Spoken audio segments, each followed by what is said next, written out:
Hello, my name is Patricia Hull, H-U-L-L, and today is September 17th, 2017, and I will be discussing histology.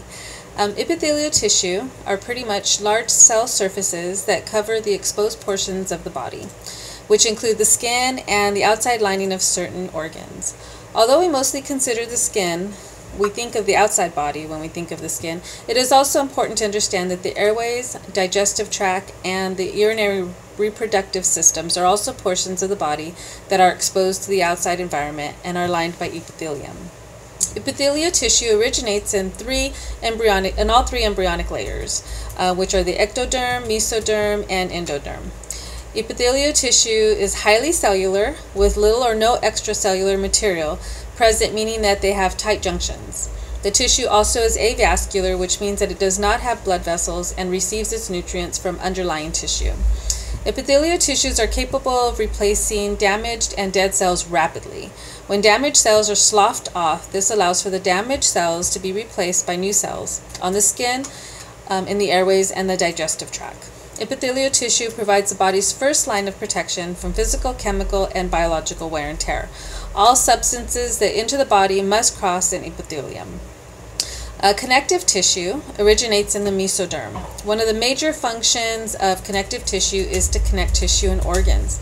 It supports the positions of the body through its connection with the skeletal systems and protects organs and the skeletal system in the form of fibrous capsules and bones. Connective tissue also transports fluids, nutrients, waste, and chemical through blood and lymph. Cells called adipose store extra energy in the body's fat and helps the body insulate heat.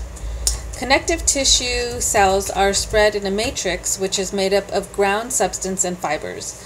Ground substance is typically fluid but can also be solid like bone. The matrix includes extracellular material and is a major component of how the connective tissues function. Connective tissues makes up the bone, tendons, the membranes covering the brain and spinal cord, and even blood and fat. However, blood and fat do not contain fiber. Muscle tissue is classified into three types according to function and structure and is derived from the mesoderm. Skeletal muscle is attached to bones, allows for movement of posture, facial expression, and other voluntary movements. It produces heat and protects organs. It is the fastest acting muscle, and makes up 40% of the body's mass. Skeletal muscle has many nuclei, which are positioned on the periphery and is striated. Striated tissue appears striped or streaked. The cardiac muscle is the heart. It reacts involuntarily and is branched. It has one or two nuclei that are located near the middle and is also striated.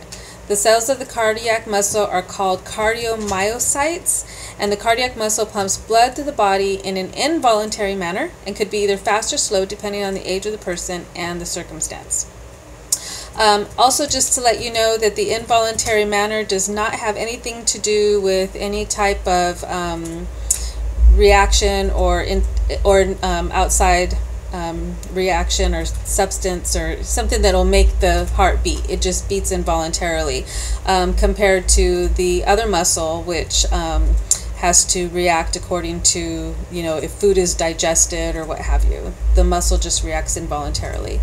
Smooth muscle moves forward, secretions, controls respiration, and regulates blood flow in the arteries through involuntary tissue contraction. It is located in the stomach, bowels, blood vessels, and other hollow organs. It is slow-acting muscle with one nuclei in the middle and is spindle-shaped. The smooth muscle is not striated. The nervous tissue derives primarily from the ectoderm, and is found in the brain, spinal cord, and nerves. It allows for integration, which means the neurons are able to transmit electrical impulses from one area of the body to another. It is responsible for controlling muscles, some glands, and mental activity. The nervous tissue is also responsible for homeostasis, in which is able to regulate the inner portion of the body to ensure that it has stability with the outside environment. For instance, the temperature. If there's cold temperature outside, it regulates the inside of the body to keep us warm. There are two main classes of cells that make up the nervous system: the neuron and the neuroglia.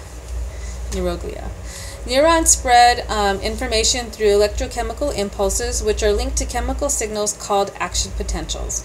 The action potentials are biochemically linked to release chemical signals.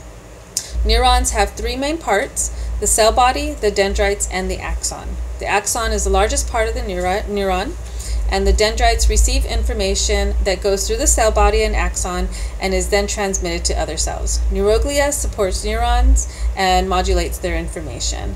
Thank you very much. God bless you.